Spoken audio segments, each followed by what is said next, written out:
le secteur des CSR, donc des combustibles solides de récupération, dont on fait beaucoup la promotion actuellement en France pour assurer la valorisation énergétique d'une fraction des déchets. La difficulté que l'on rencontre lorsqu'on regarde un petit peu au niveau européen les différentes expériences, c'est d'arriver à produire un CSR de qualité avec un coût raisonnable et de pouvoir après faire sa valorisation énergétique dans de bonnes conditions. Soit on peut produire ce combustible à partir des ordures ménagères résiduelles, donc toute la fraction non recyclable des déchets ménagers, soit on peut partir des déchets commerciaux et industriels. Il faut constater à ce moment-là que c'est beaucoup plus facile et beaucoup plus économique de produire un CSR de qualité à partir des déchets commerciaux et industriels qu'à partir des déchets ménagers résiduels. Le marché a du mal à démarrer parce que l'orientation qui a été donnée actuellement sur la réglementation et sur la promotion de ce marché au niveau du gouvernement est de ne retenir que la production de chaleur comme énergie et ne pas recommander la cogénération, donc la production de chaleur et d'électricité combinée, ou la simple production d'électricité. Alors pourquoi c'est un écueil ?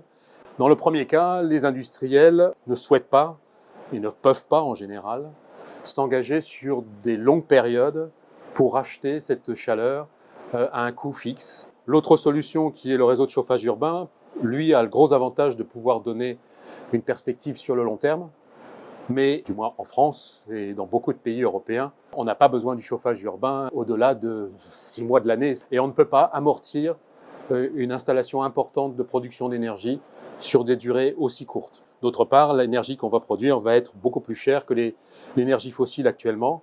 Et comme il n'y a pas de taxe carbone sur ces productions fossiles, on peut difficilement rentabiliser. Donc on a des difficultés qui sont liées à ce choix de ne retenir que la production de chaleur.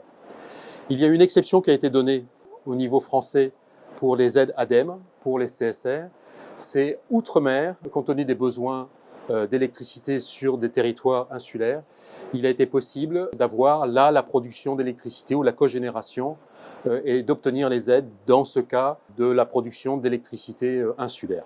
Pour un projet sur l'île de la Réunion, avec le syndicat intercommunal Ileva, donc qui veut fermer sa décharge en région sud de l'île de la Réunion, nous avons donc proposé une installation intégrée comprenant à la fois la production de CSR à partir de la zone de collecte de ce syndicat Ileva et après la production de ce CSR, une production d'énergie à partir de la combustion de ce CSR. En France, c'est un peu une exception. Donc les technologies existent, les conditions économiques en France sont extrêmement difficiles avec les contraintes qui ont été fixées, en particulier de production uniquement de chaleur.